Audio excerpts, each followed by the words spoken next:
Well, hello, and welcome to the channel.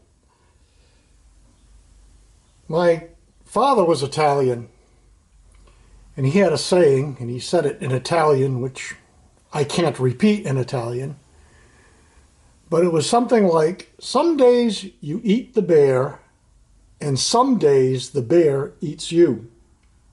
If you've looked at some of my other videos, you've seen that I've been incredibly lucky getting fantastic used vintage lenses in great condition. Lately, I've been interested in buying German and Russian lenses. And I've bought a few different lenses from a company called Schneider-Kreuznach. And these are the retina lenses that were used in the original Kodak retina cameras.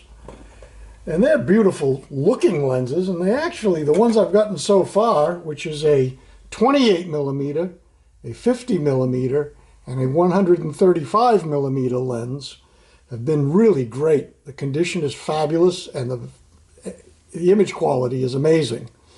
I love dealing with these older lenses.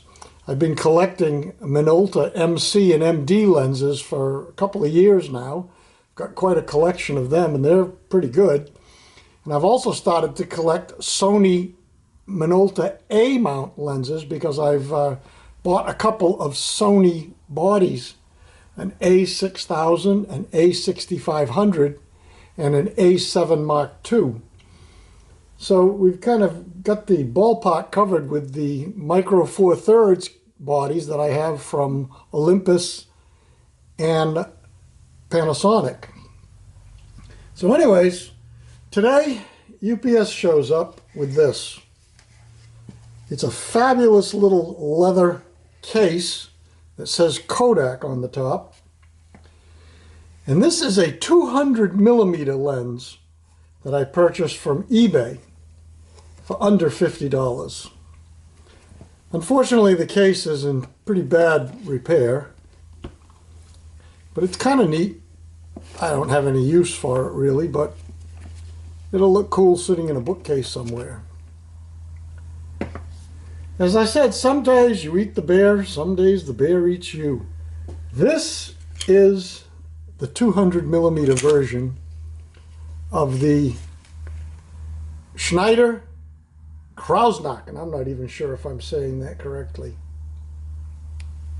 And as you can see, it's a retina tele XNR 200 millimeter 4.8, made in Germany. It came with this Kodak lens cover, and it actually came with this, which is really quite rare from what I understand, which is the shield, the hood, lens hood. The problem is, when I got this lens, it had taken a nasty fall. And this area right here was really bent all the way in, and there was just no way you were going to attach this lens hood. But a little while ago, I started messing around with fixing lenses, and one of the first tools I bought is this. And this is a device that, as you can see, it has these threaded sections, and it has a threaded wheel that moves these sections back and forth. And you can put this inside the lens like this, and you can turn this lever here and then move it a little bit, turn it, move it a little bit, turn it, depending on how the lens is built. Sometimes you can just simply put it in and spin it, and it'll push that bump out right out. It's a great thing to have if you're dealing with vintage lenses, because I've had 4 or 5 of them at this point, and this tool works perfectly, and it's not very expensive. You can get it on Amazon. So now the lens hood simply screws right in. Now the condition of this lens is not really that great. It's got a lot of marks on it, but it's not terrible. And you know something? It's all aluminum. I'm not sure if this has a coating or not. I might experiment and see if maybe I can use very fine paper or something and buff this out, but we'll see.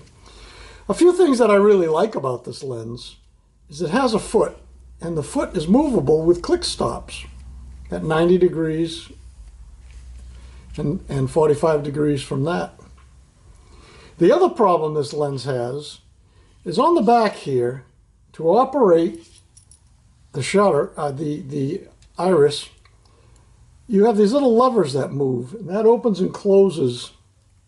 I don't know if you can see this. Yeah, you can see it.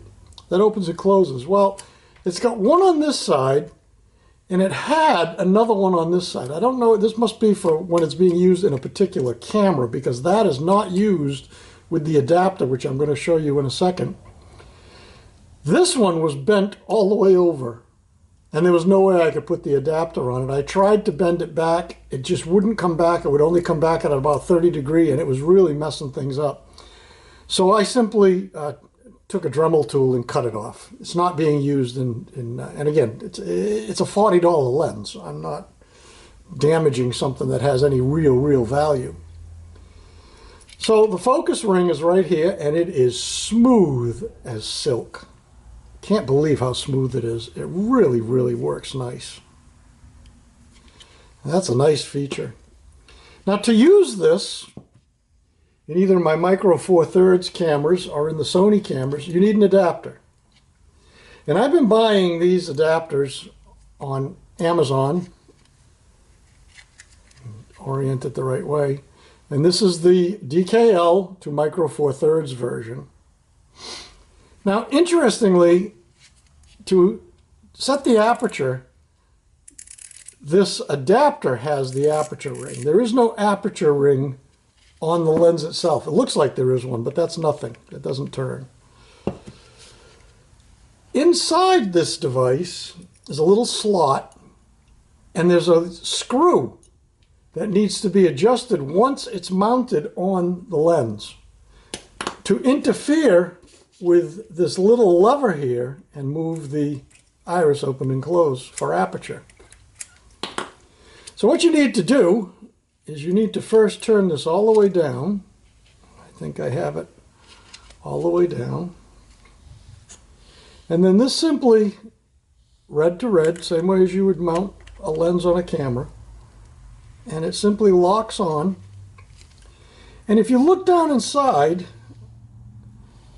there's a little area, let's see if we can see this on the camera, right here, that drops into a little slot there and locks it in place. And then there's a button over here on the side. When you hit that button, that unlocks that to take it off. But now that we have it mounted,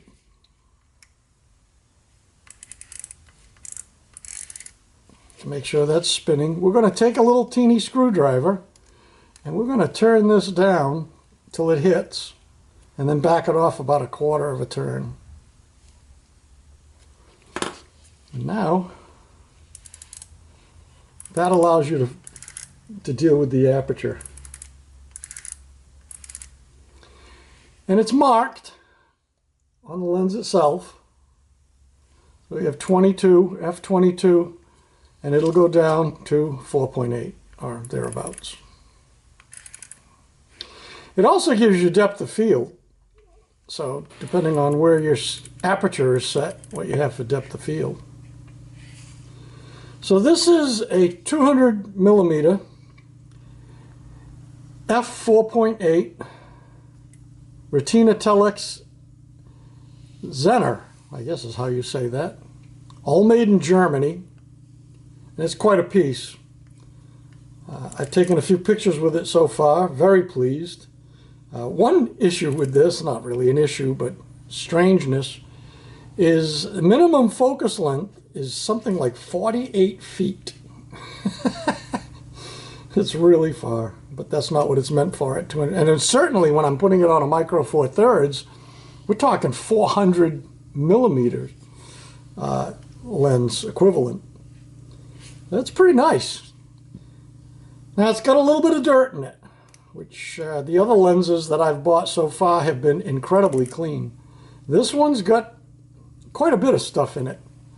On the pictures that I took initially, it's not showing up, but I might take this lens apart, I don't know if you can see that, and clean it all out. I don't know. We'll see. There's a lot. I think there's 7 elements in this lens. I'm not sure. Don't quote me on that. But yeah, it's got a little bit of dust in there. But it has no haze. It has no balsam.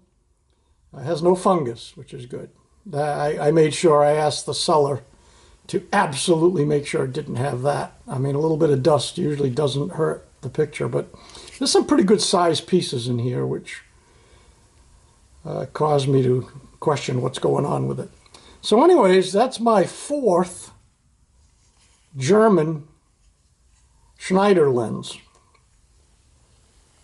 There are deals out there, amazing deals. And to buy a lens like this for about $40, and then the adapter's around 20 bucks, a little less than $20 from either Amazon or eBay. And away you go. Full manual. You're setting the camera on aperture priority. You're setting your aperture on the lens itself. And then you're letting the camera set the ISO and the shutter speed. Or you can run it totally manual if you like, where you do everything. So anyways, that's it for now. Stay tuned for another video where I'll share some other of these vintage lenses that I've recently bought. Thank you.